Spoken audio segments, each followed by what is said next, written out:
Hey everyone, welcome back to our UPPCS PYQ series, है ना। हम अभी क्या कर रहे हैं, हमारे 2025 के पीवाईक्यू को एनालाइज कर रहे हैं। ठीक है, यहाँ पे हम 100 क्वेश्चंस तक ऑलरेडी कर चुके हैं। आज हम क्वेश्चन नंबर 101 से स्टार्ट करेंगे। तो चलिए बिना टाइम वेस्ट किए हम स्टार्ट करते हैं हमारे क्वेश्चन नंबर 101 को।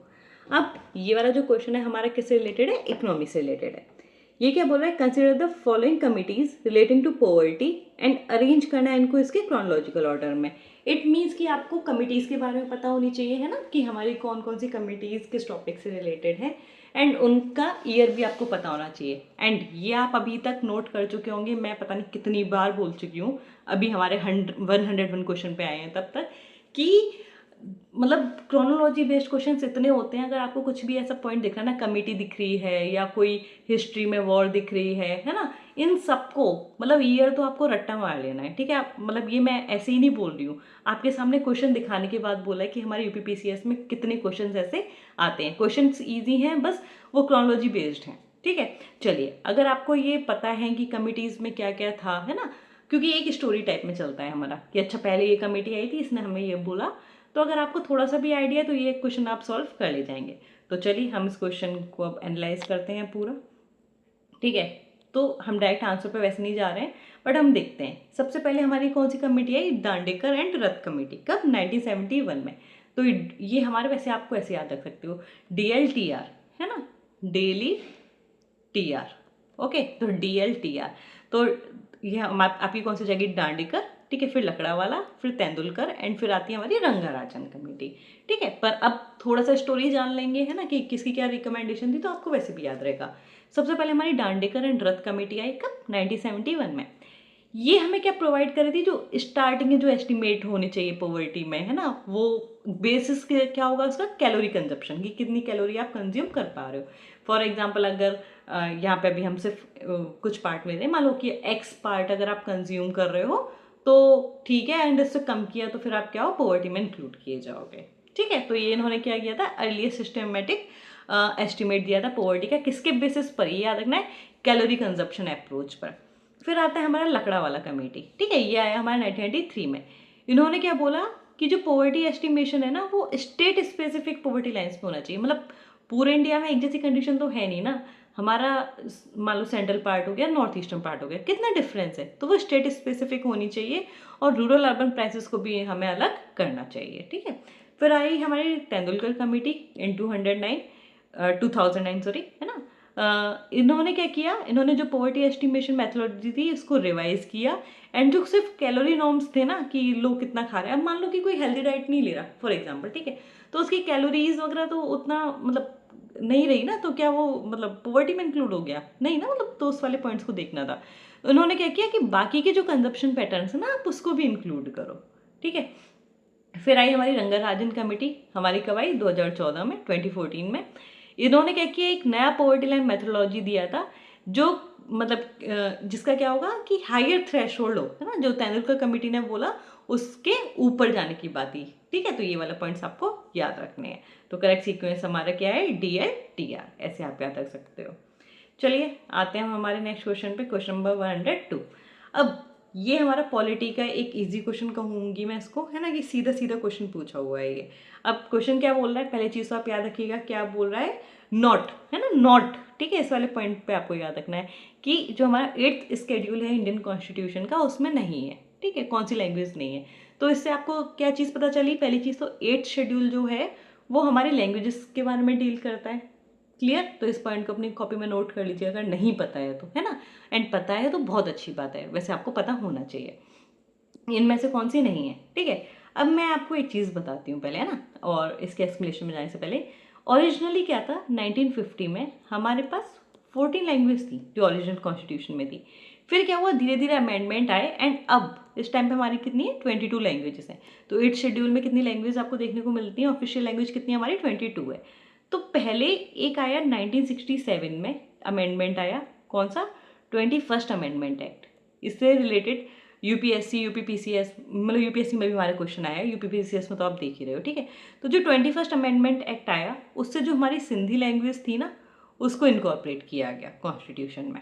ठीक है, उसके बाद फिर हमारा आया 1992 में 71st अमेंडमेंट एक्ट, ठीक है। पहले आया 21, फिर आया 71st अमेंडमेंट एक्ट। अब यहाँ से हमारी कौन कौन सी आ गई, कोंकणी, कहाँ पे चलती है ये, गोवा में, है ना। कोंकणी, मणिपुरी एंड नेपाली, ठीक है। इन तीनों लैंग्वेज को क्या किया गया, इनकॉर्पोरेट किया गया इस 8th शेड्यूल में। फिर उसके बाद हमारी कौन सी आई, 2003 में एक आया 92nd अमेंडमेंट एक्ट, ठीक है। याद रखिएगा कौन सा एक्ट आया, 92nd अमेंडमेंट एक्ट। इसमें कौन कौन सी लैंग्वेज को ऐड किया, बोडो, डोगरी, मैथिली एंड संथाली, ठीक है। तो आपको याद रखने कौन कौन सी, बोडो, डोगरी, मैथिली एंड संथाली। 3 बार आप इसको लिख के याद कर लोगे, मतलब लिख लोगे तो आपको खुद भी रिवाइज हो जाएंगे। इट मीन्स आपने कौन कौन से नाम सुन लिया, नेपाली तो सुन ही लिया। मैं अब स्क्रीन को रफ कर देती हूँ, है ना, ये वाले पार्ट को, 1 सेकेंड, है ना। तो अभी आपने कौन कौन से नाम सुन लिए हमारे, नेपाली सुन लिया, है ना, बोडो डोगरी सुन लिया, बोडो सुन लिया, भोजपुरी नहीं सुना, तो ये हमारा क्या हो गया, नॉट इंक्लूडेड। ओके, तो आंसर क्या हो जाएगा, बी, ओनली 4, ठीक है। तो ये सारे अमेंडमेंट्स आपको पता होने चाहिए, इंपॉर्टेंट है। आते हैं नेक्स्ट क्वेश्चन, क्वेश्चन नंबर 103। ये हमारा किस रिलेटेड है, एसिड एंड बेसिस से, मीन्स हमारा साइंस से, बेसिक साइंस से। Acid and base 8th class में भी आ जाता है ये, ठीक है, कि पीएच जो होता है एसिड का वो 7 से क्या होता है, कम होता है, ठीक है। और जो बेसिस होते हैं उनका पीएच क्या होता है, ज़्यादा होता है 7 से, और 7 हमारा क्या होता है, न्यूट्रल माना जाता है, ठीक है। तो acids have pH more than 7 नहीं, बेस का होता है। Basic solutions have pH less than 7 नहीं, वो एसिड्स का होता है। तो बस दोनों ही हमारे क्या है, गलत है, ठीक है, इसको याद रखिएगा, ठीक है। फिर आते हैं हमारे next question, question number 104। Consider the tenure of the following presidents of India. अब देखो इसको भी क्या करना है, क्रोनोलॉजिकल ऑर्डर में लगाना है, मीन्स सबसे पहले कौन से प्रेसिडेंट थे, फिर कौन से प्रेसिडेंट आए, इस टर्म्स में लगाना है। अब आप नोट कर रहे हो, अगर आपने हमारी पीवाई की सीरीज पूरी देखी है, वहाँ पे अभी हमने कुछ टाइम पहले क्या देखा था, स्पीकर्स को भी अरेंज करवाया था ऐसे ही, ठीक है। अब सोचो स्पीकर्स को अरेंज करवाया है, तो यहाँ पे प्रेसिडेंट्स को भी करवा दिया। इट मीन्स कि जितनी भी हमारी ऐसी इंपॉर्टेंट कॉन्स्टिट्यूशनल बॉडीज, वो पर्सनैलिटीज़ हैं, मीन्स जो ऐसे रोल ले रहे हैं, जैसे प्रेसिडेंट हो गया, वाइस प्रेसिडेंट हो गए, पीएम हो गए, स्पीकर्स हो गए, इनका मतलब आपको क्या है, पता होना चाहिए कि कौन कब क्या है ना। एंड इसके लिए मैं एक और चीज़ बताऊंगी, जो हम हमारी डेली पोस्ट निकालते हैं, मैंने वहाँ पे भी एक इन्फोग्राफिक दिया हुआ है, जहाँ पे सारे प्रेसिडेंट्स की लिस्ट दी गई है कि सबसे पहले कौन थे, सबसे बाद में कौन है। तो आप उस पोस्ट पे भी नज़र मारते रहा कीजिए, क्योंकि ये ना जनरल वाली चीज़ है, तो आप देखते रहोगे तो आपको ऐसे पॉइंट्स भी देखने को मिल जाएंगे, ठीक है।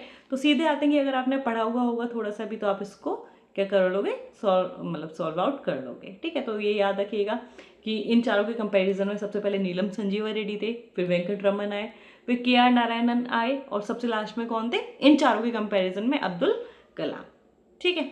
चलिए फिर आते हैं हमारे नेक्स्ट क्वेश्चन पे। एंड मैं उसके लिए बोलूँगी कि एक बार जितने भी प्रेसिडेंट हैं, मतलब आपकी एनालिसिस अब क्या हुई कि जितने भी प्रेसिडेंट हैं, वाइस प्रेसिडेंट हैं, एक बार स्पीकर्स, ठीक है, एंड अगर फीमेल है उस वाले पॉइंट पे जरूर याद रखिएगा कि फर्स्ट फीमेल कौन है, ठीक है, मुस्लिम्स कौन है, ठीक है। तो इस चीज़ पे आपको ध्यान रखना है, ये नोट्स आप बना लीजिएगा। अब देखो क्वेश्चन नंबर 105, ये एंशियंट हिस्ट्री का है, एंड भाई ये तो आपको बता देना ही बता देना है ना। वह हमने 1 पेजर सीरीज ली थी, उसमें मैंने ये क्वेश्चन करवाया हुआ है, ठीक है। मतलब सोचो कि इतनी क्रिस्प सीरीज लेकर आए हम आपके लिए 1 पेजर, उसको आप, मैं मतलब होप कर रही हूँ कि आप पूरा देख चुके होगे। MCQ सीरीज भी है, उसी पे चल रही है कि आप एक दिन पूरा का पूरा पढ़ लो, रिवाइज कर लो, नेक्स्ट उस पर टेस्ट दे लो, है ना। उसकी मैराथन भी अब डाल दी गई है, ठीक है, चैनल पे प्लेलिस्ट में आप देख सकते हो।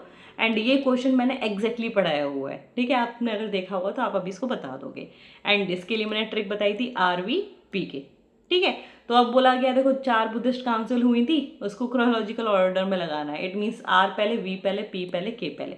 अब तो इसको तो भाई लगा ही लेना, ये भी ना करो तो फिर मेरा मैराथन लेना बेकार हो गया ना, मतलब सारी की सारी क्लासेस भी ली वो बेकार हो जाएगा ऐसे ना। तो ऐसे मत कीजिएगा, आता है तो बहुत अच्छा है कि जो मेरी मेहनत है वो सफल हुई। एंड अगर आपको नहीं आ रहा है तो प्लीज़ इसको रिवाइज कीजिए, एंड पॉइंट्स को जितनी बार रिवाइज करोगे उतना याद रहेगी, ठीक है। सो इसका आंसर क्या हो गया, C, 2143, ठीक है। तो फर्स्ट बुद्धिस्ट काउंसिल R से राजगिरा, ठीक है, फिर सेकंड वैशाली, फिर थर्ड पाटलिपुत्र, एंड लास्ट का हुई थी कुंडलवन। अब किसने इसको पैट्रोनाइज किया था, तो याद रखना मैंने बताया था RA। ठीक है, राजगृह में अजातशत्रु, वैशाली में काल अशोक, पाटलिपुत्र में तो अशोक ही होंगे, कुंडलवन कश्मीर कनिष्क, याद रखना था। ठीक है, और किस काउंसिल में क्या हुआ था वो वाले पॉइंट्स भी मैं बता चुकी हूँ, तो मैं यहाँ पे भी रिपीट नहीं कर रही हूँ।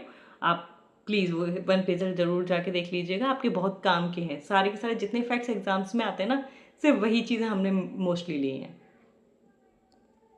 चलिए आते हैं हमारे नेक्स्ट क्वेश्चन 106 पे।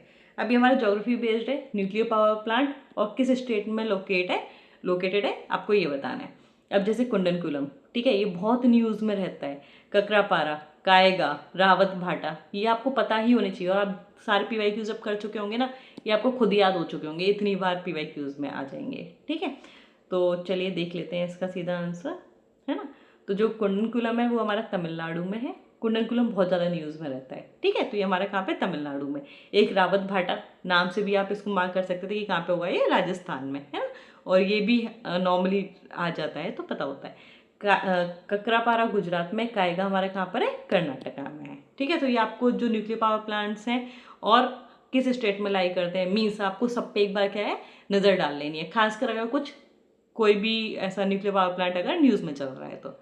ठीक है, एंड न्यूक्लियर पावर प्लांट इसलिए भी इंपॉर्टेंट है कि अगर आप देखोगे इंटरनेशनल जो वॉर्स चल रही हैं हमारी, ठीक है, वो न्यूक्लियर वाले पॉइंट पर ही चल रही हैं। ठीक है, वहीं पे वो उनको मतलब बोल भी रहे हैं कि आप अपनी न्यूक्लियर बॉम्ब बनाओगे या नहीं बनाओगे।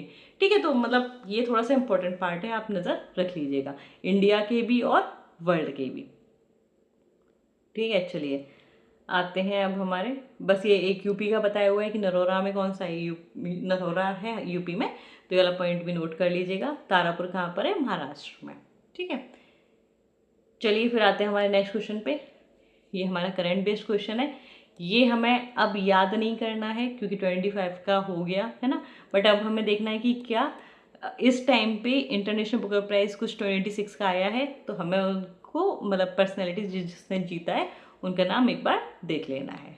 ठीक है, तो ये वाला आप ध्यान रखिएगा, वैसे हम करंट वाली जब क्लासेस लेंगे तो वहाँ पे इंक्लूड कर देंगे उसको। नेक्स्ट आता है नेक्स्ट क्वेश्चन 108।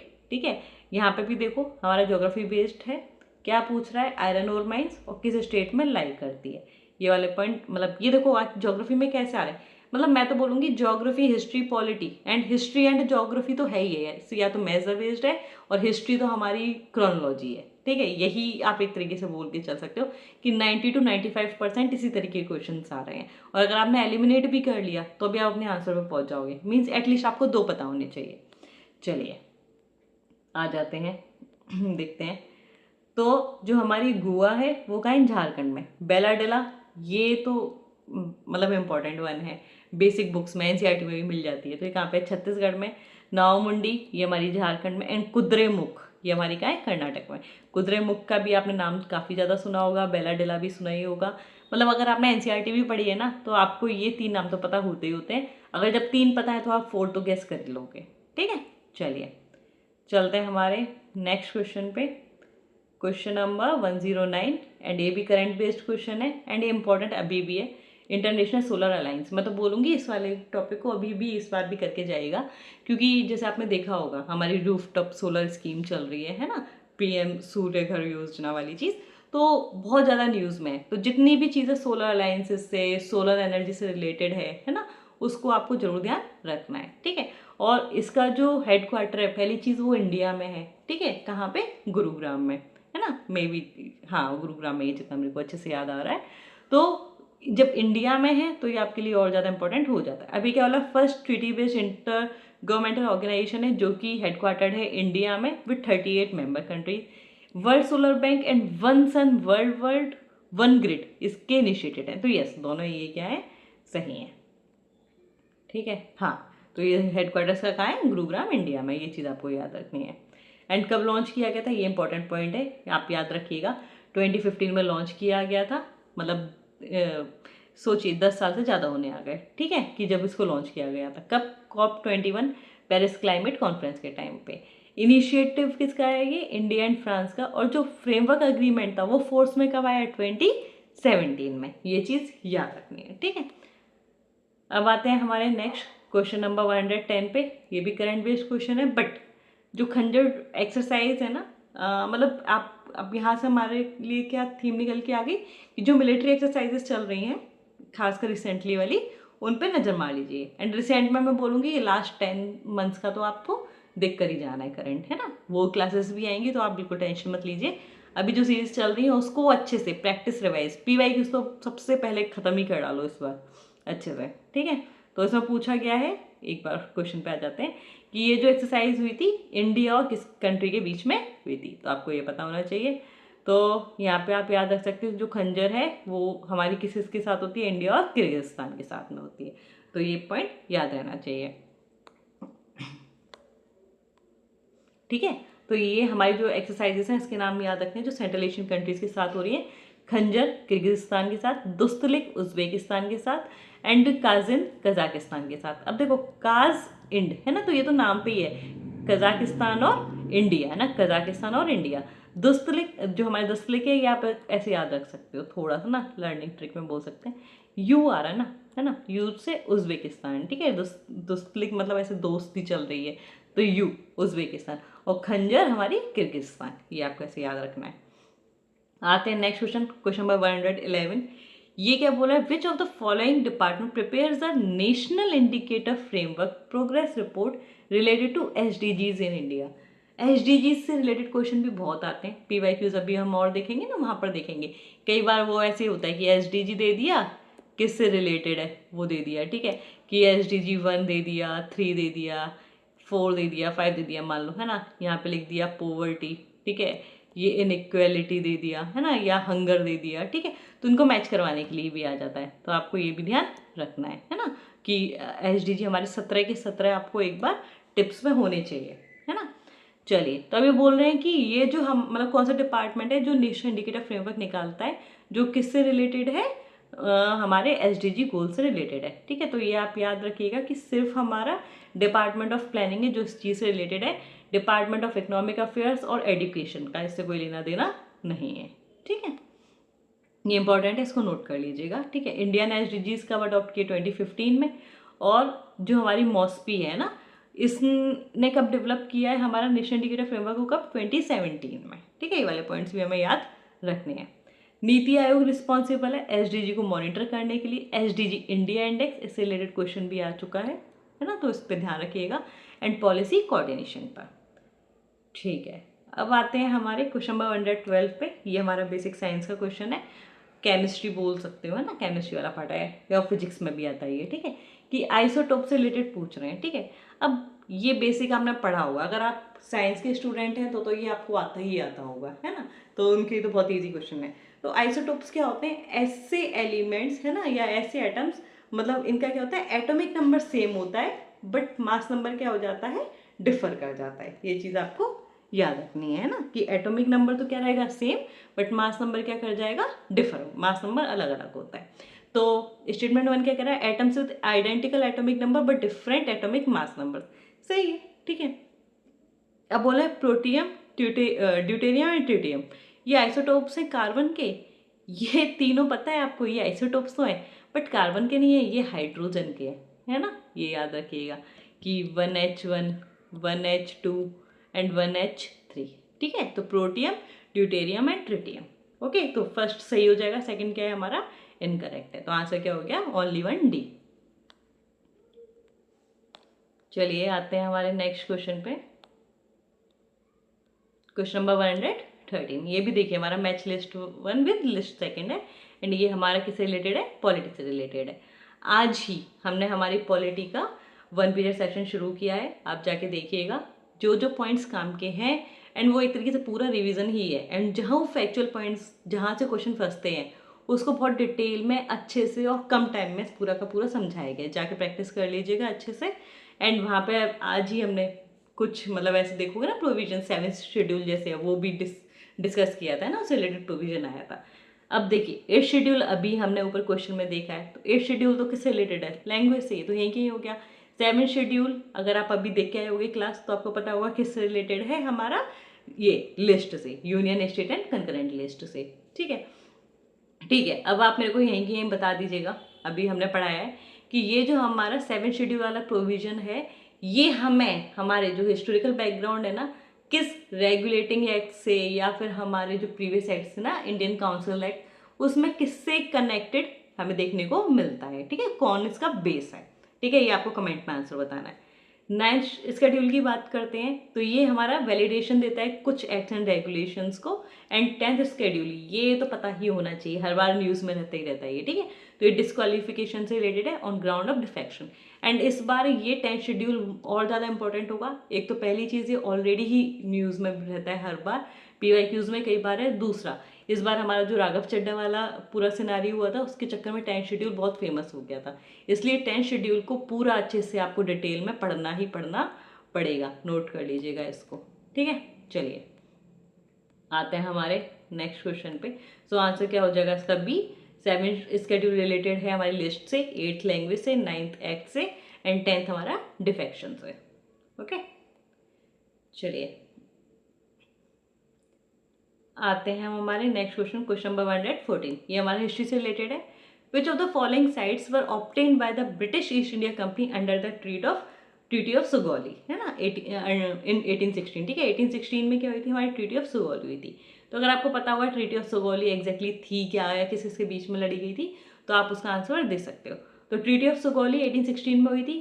कब साइन की गई थी? एंग्लो नेपाल वॉर के बाद में। कब ये हुई वाली, मतलब 1814 में शुरू हुई थी, 1816 में खत्म हुई थी।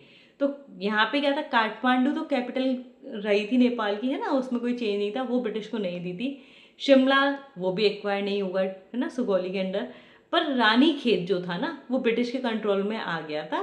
ठीक है, ये आपको याद रखना है। एंड जो नैनीताल वाला पार्ट था कुमाऊं रीजन का, वो सीड कर दिया गया था नेपाल ने, किसके, मतलब इस ट्रीटी के अंडर। तो रानीखेत और नैनीताल ब्रिटिश के अंडर आ गया था, बाकी काठमांडू और शिमला नहीं आया था। ये आपको ध्यान रखना है। ठीक है, तो ये आंसर क्या हो जाएगा? Only 3 and 4।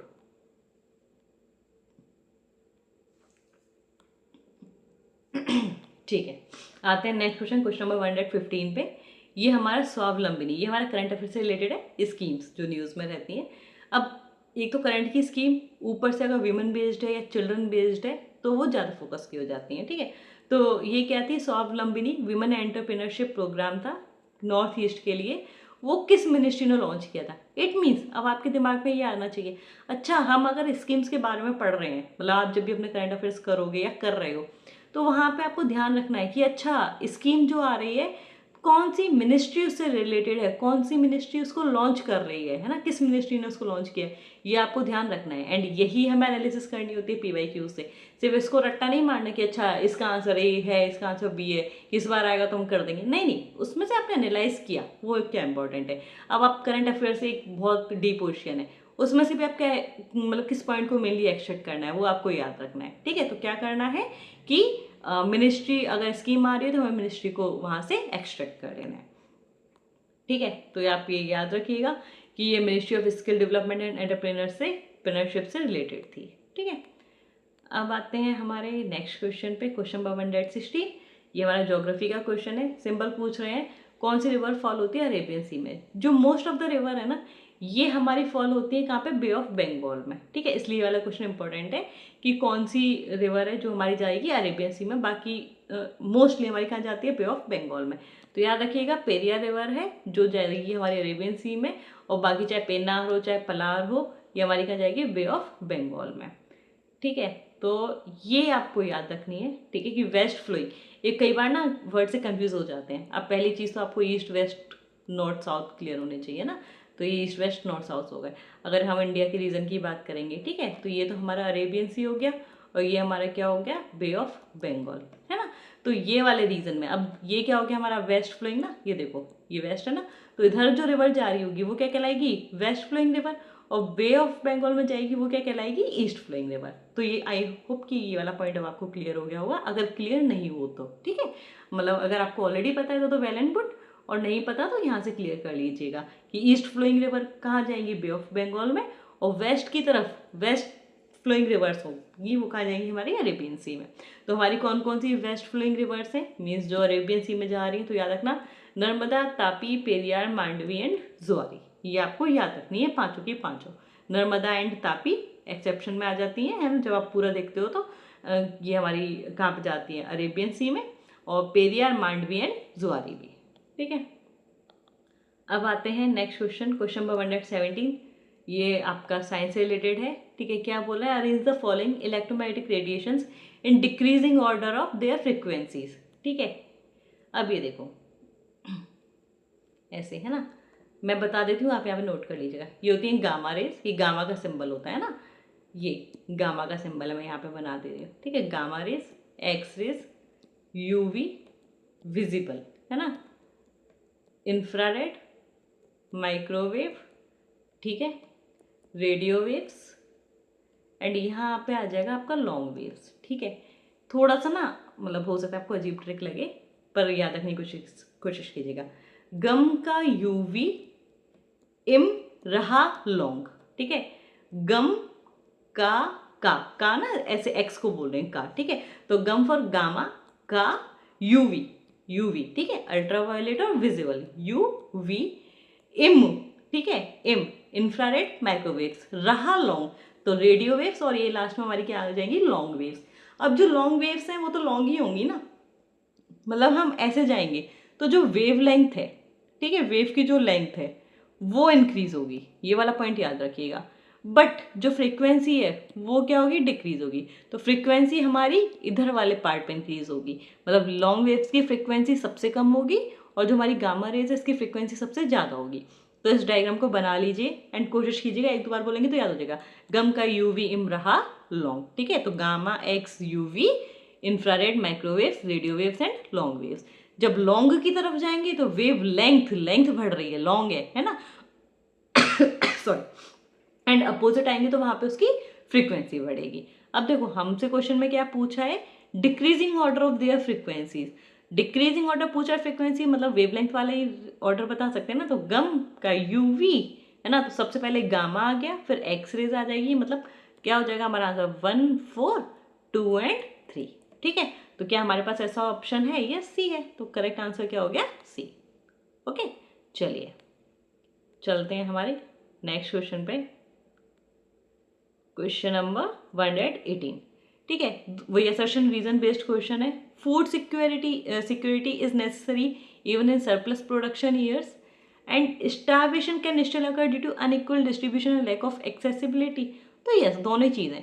फूड सिक्योरिटी हमारी मतलब अगर मान लो सरप्लस प्रोडक्शन ईयर्स है, सरप्लस मतलब जिस टाइम पे बहुत ज़्यादा प्रोडक्शन हुआ है उस टाइम पे भी सिक्योरिटी जरूरी है। ऐसा नहीं है कि मतलब हम कोई सिक्योरिटी बनाकर ही ना रखें, नहीं, वो तो जरूरी है, क्योंकि है ना जो भूखमरी जो आ रही है ना, और ये जो स्टारवेशन है वो तब भी हो सकता है अगर अनइक्वल डिस्ट्रीब्यूशन हो जाए, लैक ऑफ एक्सेसिबिलिटी हो जाए। मान लो प्रोडक्शन तो बहुत है, फॉर एग्जाम्पल अगर मैं बोलूँ ये एक्स रीजन है, ये मेरा वाई रीजन है, प्रोडक्शन तो बहुत हुआ है, वाई रीजन में तो आ गया वो सारा का सारा खाना। अब मान लो कुछ ऐसा हुआ है कि मान लो यहाँ से यहाँ तक की जो कनेक्टिविटी है वो खत्म हो गई है बिल्कुल भी, तो एक्स रीजन तक तो हमारा खाना नहीं पहुँच पा रहा ना, जब वहाँ पहुँचेगा ही नहीं तो वहाँ पे स्टारवेशन हो जाएगा, जबकि हमारे पास क्या है, स्टोर तो बहुत सारा है ना। तो ये चीज़ याद रखनी है, तो अगर इनके पास ऑलरेडी स्टोरेज रहा होगा तो ये क्या कर लेंगे, अपना काम चला लेंगे, वरना क्या हो जाएगा, स्टारवेशन हो जाएगा। तो ये क्या है, अनइक्वल डिस्ट्रीब्यूशन या लैक ऑफ एक्सेसिबिलिटी के चक्कर में स्टारवेशन हो सकता है। तो दोनों सही है एंड एक दूसरे को एक्सप्लेन भी कर रहे हैं, मतलब रीजन असर्शन को एक्सप्लेन कर रहा है। ठीक है, कुछ क्वेश्चन तो कॉमन सेंस वाले आते हैं जिनको आप इजिली टैकल कर सकते हो। ओके, सो आते हैं नेक्स्ट क्वेश्चन पे, पॉलिटी बेस्ड क्वेश्चन है, question number 119। With reference to the vice president of India which of the statements is are correct. ये एक्स ऑफिशियो चेयरमैन होता है राज्यसभा का, हाँ भाई बिल्कुल सही बात है। ठीक है, जो वाइस प्रेसिडेंट है वो मेंबर है राज्यसभा का, नहीं, ये पॉइंट आपको याद रखना है, राज्यसभा का मेंबर नहीं है पर एक्स ऑफिशियो चेयरमैन जरूर है राज्यसभा का। ठीक है, यही हमारे पॉलिटी के बहुत अच्छे अच्छे गेम्स होते हैं। ठीक है, और यही इंटरेस्ट होता है जहाँ पे हमको पढ़ना अच्छा लगता है पॉलिटी वाली चीज़। तो आर्टिकल 64 हमें प्रोवाइड करवाता है कि वाइस प्रेसिडेंट जो है इंडिया के वो एक्स ऑफिशियो चेयरमैन रहेंगे राज्यसभा के, बट वो राज्यसभा के मेंबर नहीं है। ठीक है, ये चीज़ आपको याद रखनी है। चलिए, जब हम ये पढ़ेंगे ना, ये वाली सीरीज को भी हम देखेंगे डिटेल में आराम से, एक 1 पेजर में भी और हमारी मैराथन जो सेशन हम लेकर आएंगे उसमें भी। तो आप ये क्या करेंगे, यहाँ पे आपको क्लियरली सारी चीज़ें याद हो जाएंगी, ये आप मेरे ऊपर ट्रस्ट रख सकते हैं। ठीक है,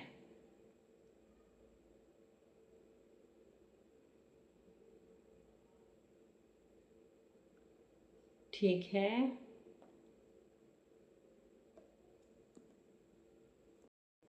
एंड यहाँ पे ना आप ये वाला पॉइंट नोट कर सकते हैं, जो प्रेसिडेंट है वो मेंबर नहीं होते पार्लियामेंट के, but an integral part of parliament, ठीक है। उनके साइन के बिना वो बिल पास ही नहीं हो सकता है ना, वो बिल एक्ट ही नहीं बनेगा।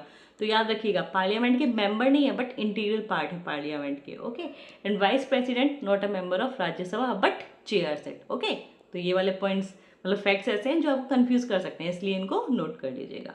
सो आते हैं नेक्स्ट क्वेश्चन पे, क्वेश्चन नंबर 120। ये भी असर्शन रीजन बेस्ड क्वेश्चन है। असर्शन क्या कह रहा है, India success is critical for the global success of SDGs. Yes, है ना, ऑब्वियसली बात है, कॉमन सेंस से भी दिख रहा है। अब रीजन क्या दे रहा है, India accounts for nearly 1/6 of the total world population. इसमें आप बोल सकते हो कि हाँ यार सही ही होगा लॉजिकली, क्योंकि इंडिया की पॉपुलेशन काफ़ी ज़्यादा है ना, मतलब ज़्यादा ही है, सबसे ज़्यादा ही है, ठीक है, चाइना को भी क्रॉस कर ही दिया है। तो ये इसलिए अगर एसडीजी में अगर इंडिया अच्छा परफॉर्म करता है तो ग्लोबल सक्सेस भी हो ही जाएगी, है ना, हमारे एसडीजीज की। तो ठीक है, दोनों ही स्टेटमेंट सही है एंड रीजन इसको क्या कर रहा है, एक्सप्लेन कर रहा है, ठीक है। तो ये आपको पता होना चाहिए, एसडीजीज में 17 गोल्स हैं, 169 टारगेट्स अडॉप्ट किए गए थे 2015 में, ठीक है। और नीति आयोग क्या है, इसकी नोडल एजेंसी है, इंस्टीट्यूशन है हमारा। आते हैं नेक्स्ट क्वेश्चन पे, ये हमारा हिस्ट्री बेस्ड क्वेश्चन है, वही रूलर एंड डायनेस्टी से रिलेटेड है कि महेंद्र वर्मन किस डायनेस्टी से बिलोंग करते थे, राजा राजा, अमोघवर्ष एंड काडुंगन, ठीक है। तो इन तीनों के नाम तो आपने सुने ही होंगे, बट पीवाईक्यूज में भी कई बार आए होंगे, है ना। तो आप फोर्थ को क्या कर सकते हो, आराम से एलिमिनेट या फिर मैच कर सकते हो, ठीक है। तो याद रखिएगा, महेंद्र वर्मन हमारी पल्लव डायनेस्टी के one of the most important ruler थे, ठीक है। जो काडनगांव थे वो ये पांड्या से रिलेटेड थे, अमोघवर्ष राष्ट्रकूटा से रिलेटेड है, ये इनकी मतलब बहुत इंपॉर्टेंट पॉइंट्स हैं, ठीक है। तो आपको वैसे भी ये याद रहेंगे, ये इजी ही क्वेश्चन है, ठीक है। राजा राजा चोल से रिलेटेड थे, ठीक है।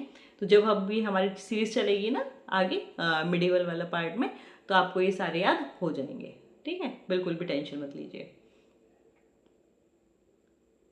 ठीक है। तो यहाँ पे देखो, ये डायनेस्टी से रिलेटेड रूलर्स बता दिए, नोट कर लीजिएगा। पल्लवा से रिलेटेड कौन है, महेंद्र वर्मन, नरसिम्हा वर्मन, मतलब नॉर्मली जहाँ वर्मन दिख जाए ना, वाह वाह वर्मन, पल्लवा, है ना, तो वर्मन से रिलेट कर दीजिएगा। चोला में आ जाएंगे राजा राजा, राजेंद्र, राष्ट्रकूटा में जैसे अमोघवर्ष, ठीक है। अब आता है next question, question number 122। The Appiko movement is associated with which of the following Indian states, ठीक है। तो आपने चिपको मूवमेंट सुना होगा, एंड हमारा ये कौन सा है, एपिको मूवमेंट। तो एपिको हमारा उत्तराखंड से नहीं है, वो हमारा उत्तराखंड से रिलेटेड कौन सा था, चिपको मूवमेंट, ठीक है। एपिको हमारा कर्नाटका से रिलेटेड है, ये कहाँ पे हुआ था, कर्नाटका में, ठीक है।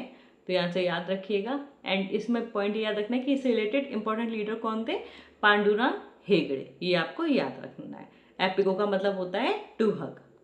चिपको हुआ था हमारा उत्तराखंड में 1973 में, एंड 10 साल बाद एपिको हुआ कहाँ पर, कर्नाटका में। अब बात करते हैं क्वेश्चन नंबर 123, प्रधानमंत्री मुद्रा योजना, इस स्कीम से रिलेटेड है। अब पूछे कि किसके अंडर आती है, मतलब वही मिनिस्ट्री पूछ रहे हैं, ऊपर भी मिनिस्ट्री पूछा था स्वावलंबनी स्कीम में, यहाँ पर भी पूछ लिया। मीन्स जब भी आप स्कीम पढ़ रहे हो, मिनिस्ट्री आपको लिखनी ही लिखनी है, याद करनी ही करनी है, ओके। तो आ जाते हैं हमारे इस पर, तो ये हमारी किससे रिलेटेड है, ये हमारी department of financial services means ministry of finance से रिलेटेड है। रूरल डेवलपमेंट की बात ही नहीं ना, सीधी सी बात है, मुद्रा के बारे में बात कर रहा है तो फाइनेंस से रिलेटेड होगी, कॉर्पोरेट अफेयर्स और रूरल डेवलपमेंट से तो नहीं होगी, ठीक है। आते हैं नेक्स्ट क्वेश्चन पे, क्वेश्चन नंबर 124, ठीक है। इलेक्शन रिफॉर्म से रिलेटेड क्वेश्चन है, ये भी इजी क्वेश्चन है हमारा पॉलिटी का, ठीक है। इनको क्रोनोलॉजी में बेस्ड करना है कि सबसे पहले क्या चीज़ हुई एंड उसके लास्ट में क्या हुआ है, ठीक है। चलिए देख लेते हैं इसका आंसर। सबसे पहले स्टार्टिंग हुई थी हमारी मतलब सबसे पहले एपिक कार्ड आएंगे, ठीक है। तो मतलब एक आइडेंटिटी कार्ड हो, उसके बेसिस पे आप क्या कर सकते हो, वोट डाल सकते हो, ठीक है। 1993 में आया, फिर हमारी ईवीएम्स आई, फिर उसके पास वीवीपैट आया, एंड सबसे लास्ट में हमारा क्या आया, नोटा वाला बटन आया, जहाँ पे हम चाहें तो किसी को भी वोट नहीं देंगे, हम नोटा को वोट देते हैं, ठीक है। तो ये करेक्ट सीक्वेंस हो गया। अब आते हैं आज के लास्ट क्वेश्चन पे, क्वेश्चन नंबर 125 पे। एंड कल हमारा फाइनली 2025 का जो पेपर है वो कंप्लीट हो चुका होगा। तो अभी तक अगर आपने नहीं देखा है, नहीं किया है, तो पूरी की पूरी सीरीज कर लीजिएगा। 25 का पेपर कल कंप्लीट हो जाएगा, फिर हमारा 24 का क्वेश्चन पेपर शुरू हो जाएगा, ठीक है। बस कल लास्ट 25 क्वेश्चन बचेंगे, बाकी पूरा ओवर है। ये हमारा लास्ट क्वेश्चन आज के लिए देखते हैं। ये हमारा असर्शन रीजन बेस्ड क्वेश्चन है, ठीक है। साइंस का है, evaporation of sweat from human skin dissipates body heat. तभी तो बोलते हैं पसीना आता है तो ठीक है कि हीट बाहर जा रही होती है ना, पसीना नहीं जाएगा, है ना, तो वहाँ पे लोगों को क्या होती है, स्किन डिसीजेस भी हो जाती हैं। रीज़न क्या है, high humidity on a hot day increases discomfort. तो हाँ, ये चीज़ भी सही है, ठीक है, कि ह्यूमिडिटी जब बहुत होगी, ह्यूमिडिटी का मतलब क्या है, उमस होना। उमस मीन्स कि ये एनवायरनमेंट है, ये मान लो हम हैं, ठीक है, अगर यहाँ पे ऑलरेडी वाटर है ना, और हमारे स्किन पे भी मान लो ये हमारी स्किन है, यहाँ पे भी वाटर मॉलिक्यूल से मान लो पसीना निकल रहा है, तो वही ऑस्मोसिस वगैरह पढ़ा होगा ना अपने, कंसंट्रेशन नॉर्मली क्या होता है कि यहाँ पे अगर मान लो यहाँ पे एयर होती, ठीक है, वाटर मॉलिक्यूल्स नहीं होते, तो वो क्या करती है, उसको एब्जॉर्ब कर लेती ना। बट अब हमारी स्किन पे भी वाटर मॉलिक्यूल्स मान लो, और जो हमारे आसपास का एनवायरनमेंट है वहाँ पे भी वाटर मॉलिक्यूल्स है, तो वो जो हमारी एयर है वो मॉइस्ट एयर ऑलरेडी है, तो वो एब्जॉर्ब क्यों करेगी, तभी तो हमें चिपचिपी और वो बहुत वैसा होना शुरू हो जाता है। तो यस, ये डिस्कम्फर्ट क्रिएट करता है। बट क्या इन दोनों का कुछ रिलेशन लग रहा है? नहीं, क्योंकि ये तो हाई ह्यूमिडिटी मतलब किसी डे के ऊपर डिस्कम्फर्ट पूछ रहे हैं, ये हमारा सिर्फ जो प्रोसेस होती है इवेपोरेशन की, स्वेट की, वो बोल रहे हैं। तो यस, दोनों सही है, बट इसका कोई इंटर रिलेशन नहीं है। So answer should be A, है ना, कि both are correct but not the correct explanation of A. चलिए फिर, है ना, मिलते हैं कल हमारी इसके लास्ट पार्ट में, जहाँ पे कल हमारा 25 का पेपर क्या हो जाएगा, यूपीपीसीएस का कंप्लीट हो जाएगा। एंड आई एम होपिंग कि आपने सारे क्वेश्चन को अच्छे से एनालाइज किया होगा, एंड कल हम इसको फाइनली कंप्लीट कर लेंगे। ओके, चलिए फिर, keep learning, keep revising and keep growing. तो मिलते हैं कल की नेक्स्ट क्लास में, और अगर आपको सेशन अच्छे लग रहे हो तो लाइक, शेयर एंड सब्सक्राइब ज़रूर कीजिएगा। Thank you.